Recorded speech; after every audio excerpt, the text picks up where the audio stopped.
As you may recall, we last left Jonathan Gullible on a remote Pacific island after his boat was tossed about by a terrific storm. It actually started off in radio because I was getting no response from direct economics commentary. Nobody likes, the economists only talk to themselves and all that.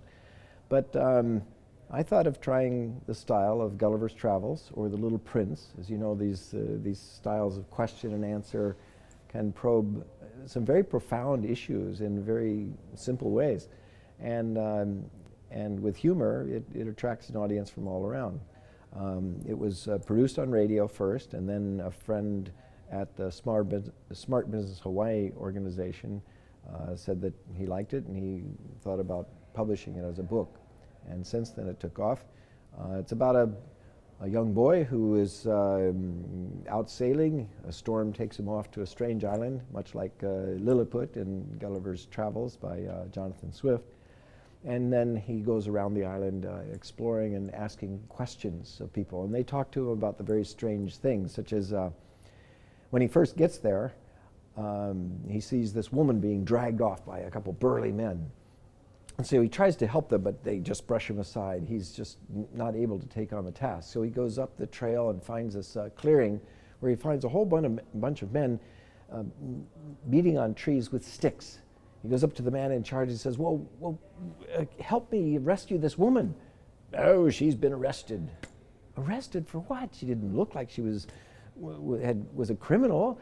Oh, she's been threatening the jobs of all these workers here. Well, how could she do that? Well, as you can see, we knock down trees by hitting them with sticks. It can take 100 men a good month to knock down a good-sized tree, but she came to work this morning with a sharp metal piece attached to the end of her stick, and she knocked down the tree all by herself in 1 hour.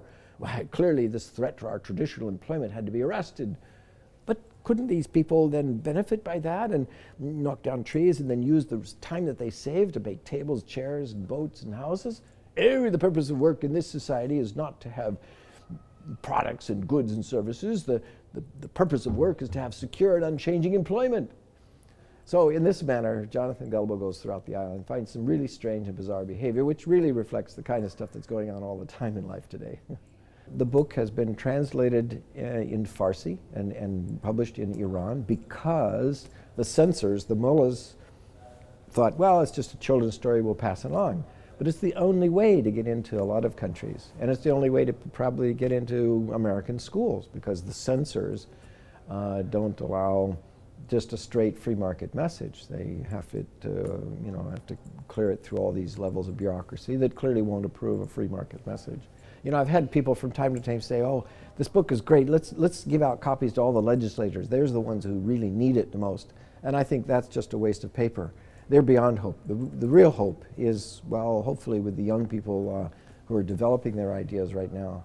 And so now it's in 48 languages, in 72 publications, 3 plays have toured Europe and Africa.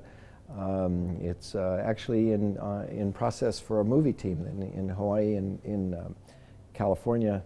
They're putting together a team of animators from DreamWorks and Warner Brothers and other places that have given them a lot of experience, and now they've come together and developed a business plan to actually make a movie out of it. Why not have a Harry Potter of the libertarian world, I always say.